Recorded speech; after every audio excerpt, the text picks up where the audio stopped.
दोस्तों, क्या आपको मालूम है हर साल करवा चौथ के व्रत में कई महिलाओं का ब्लड प्रेशर डाउन हो जाता है और उन्हें चक्कर आने लगते हैं। पर करवा चौथ के दिन ऐसा आपके साथ ना हो, इसके लिए फास्टिंग से पहले आपको क्या क्या तैयारी करनी चाहिए, यही हम इस वीडियो में साइंटिफिक तरीके से समझने वाले हैं। लेकिन यह वीडियो आपको समझ में तभी आएगा जब आप इस वीडियो में बताई गई हर बात को, एक एक शब्द को अच्छे से सुनेंगे और समझेंगे। इसलिए वीडियो को बिना कट किए पूरा अवश्य देखिएगा। नमस्कार दोस्तों, मैं हूं डॉक्टर DKR और मैं नेचुरोपैथी एवं योग विज्ञान की सहायता से स्वास्थ्य संबंधी समस्याओं का समाधान करता हूं। अपने देश में रिश्तों की पवित्रता और इन रिश्तों को दिल से निभाने का तरीका, इसका कोई तोड़ नहीं है। चाहे हम रक्षाबंधन के रूप में भाई बहन के पवित्र रिश्ते की बात करें या फिर करवा चौथ के रूप में पति पत्नी के पवित्र रिश्ते की बात करें, दोनों ही रिश्ते अपने आप में एक मिसाल पेश करते हैं। दोस्तों, मैं ऐसा इसलिए कह रहा हूं क्योंकि 10 साल से मेरा विदेश में आना जाना रहा है और अभी भी मैं विदेश में ही हूं। इन 10 सालों में मैं कई देशों के लोगों से मिल चुका हूं, वहां की संस्कृति के बारे में काफी कुछ जान चुका हूं।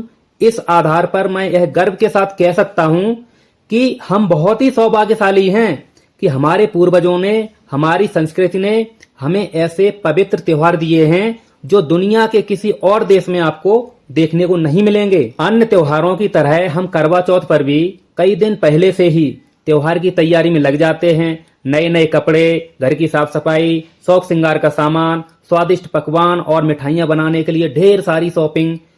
पर हम इन सभी तैयारियों के बीच एक बहुत जरूरी काम भूल जाते हैं और वो है हमारे शरीर की तैयारी। जी हाँ दोस्तों, करवा चौथ एक ऐसा व्रत है जिसमें महिलाएं 24 घंटे न कुछ खाती हैं न कुछ पीती हैं।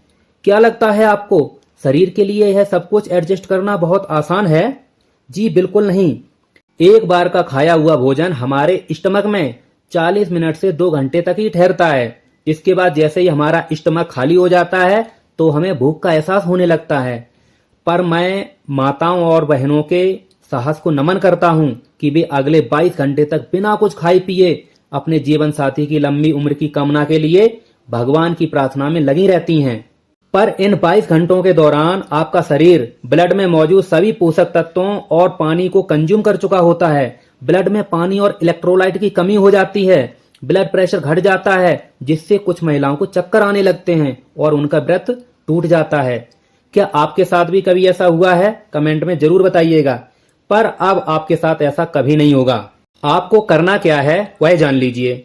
नंबर 1, करवा चौथ के दिन के कुछ दिन पहले से ही, 4 दिन पहले से, 3 दिन पहले से या फिर 2 दिन पहले से, डिपेंडिंग ऑन यू, आप उन चीजों को खाना बंद कर दीजिए जिन चीजों से हमारे शरीर में कचरा जमा हो जाता है। जैसे फैक्ट्री में बनी हुई चीजें, ब्रेड, बिस्कुट, आइसक्रीम, नमकीन, कोल्ड ड्रिंक्स और जो भी फैक्ट्री में बनी हुई चीजें होती हैं, सभी चीजों को आप बंद कर दीजिए। एक्चुअली इन चीजों को बनाते समय इनका स्वाद और गुणवत्ता बढ़ाने के लिए इसमें बहुत सारे एडिटिव्स, सिंथेटिक कलर्स, खुशबूदार रसायन और आर्टिफिशियल स्वीटनर्स मिला दिए जाते हैं। जब हम फैक्ट्री में बनी इन चीजों को खाते हैं तो ये जहरीले केमिकल भी हमारे शरीर में चले जाते हैं और इनको बाहर निकालने के लिए हमारे शरीर को, हमारे लिवर को और किडनी को कई दिनों तक काम करना पड़ता है। इस दौरान इन केमिकल्स को शरीर से बाहर निकालने के लिए शरीर के बहुत सारे जरूरी पोषक तत्व भी कंज्यूम हो जाते हैं और इन्हें बाहर निकालने के लिए ज्यादा मात्रा में पेशाब भी बनानी पड़ती है, जिससे शरीर में इलेक्ट्रोलाइट और पानी दोनों की कमी हो जाती है। नंबर 2, यदि आप सब्जियों का कच्चा सलाद और फल कम खाते हैं तो इनकी मात्रा उपवास के कुछ दिन पहले से बढ़ा लीजिए और केला जरूर खाइएगा। इससे आपके शरीर में विटामिन, मिनरल्स आदि की मात्रा बढ़ जाएगी जो इलेक्ट्रोलाइट को बैलेंस करने में आपकी मदद करेंगे।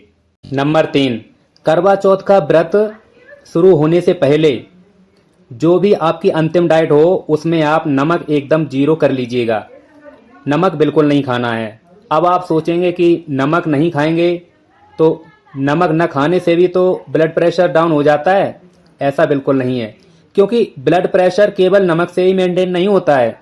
ब्लड प्रेशर में बहुत सारे विटामिन, बहुत सारे मिनरल्स, प्रोटीन, फैट, कार्बोहाइड्रेट, इन सब की छोटी छोटी यूनिट्स, इन सब का योगदान होता है। नमक तो केवल मुख्य रूप से 2 ही मिनरल्स देता है, सोडियम और क्लोराइड। ब्लड प्रेशर मेंटेन करने में सोडियम से ज्यादा अच्छा काम तो पोटेशियम करता है, जो आपको केले से मिल जाएगा। इसीलिए मैं केला खाने के लिए पहले ही बता चुका हूं। नमक कम खाएंगे तो पेशाब भी कम बनेगी, जिससे शरीर में पानी भी बाहर नहीं जाएगा और आपको व्रत के दिन प्यास भी कम लगेगी। इसके अलावा उपवास के एक दिन पहले से आपको चाय और कॉफी भी बंद कर देनी चाहिए, क्योंकि ये दोनों चीजें डायूरेटिक होती हैं और पेशाब की मात्रा बढ़ाने का काम करती हैं, जिससे आपका शरीर डिहाइड्रेटेड हो जाता है और इलेक्ट्रोलाइट की मात्रा घट जाती है। यदि आपने इतना कर लिया तो उपवास के दौरान न कोई कमजोरी, न कोई डिहाइड्रेशन, न ब्लड प्रेशर कम, न कोई चक्कर आना, यह सब भूल जाइए। पर बोनस में 24 घंटे लगातार आप ऊर्जा और स्फूर्ति का एहसास करेंगे। तो फिर कीजिए करवा चौथ की तैयारी। आपको बहुत बहुत शुभकामनाएं। और हस्बैंड भाइयों से मेरी रिक्वेस्ट है कि आप अपनी वाइफ की, अपनी पार्टनर की पूरी मदद कीजिएगा, सहयोग कीजिएगा। किसी भी प्रकार का कोई घोटाला नहीं करना है। और हाँ, यदि आपको वीडियो अच्छा लगा हो तो चैनल को सब्सक्राइब करके बेल आइकन ऑन करते जाइएगा, ताकि ऐसी ही इंफॉर्मेटिव जानकारी आपको मिलती रहे। और एक जरूरी बात यह भी है कि ऐसा वीडियो आपको पूरे YouTube पर नहीं मिलेगा, इसलिए अपने सभी दोस्तों के साथ शेयर भी कीजिए ताकि यह जानकारी सबको मिल सके। नमस्कार।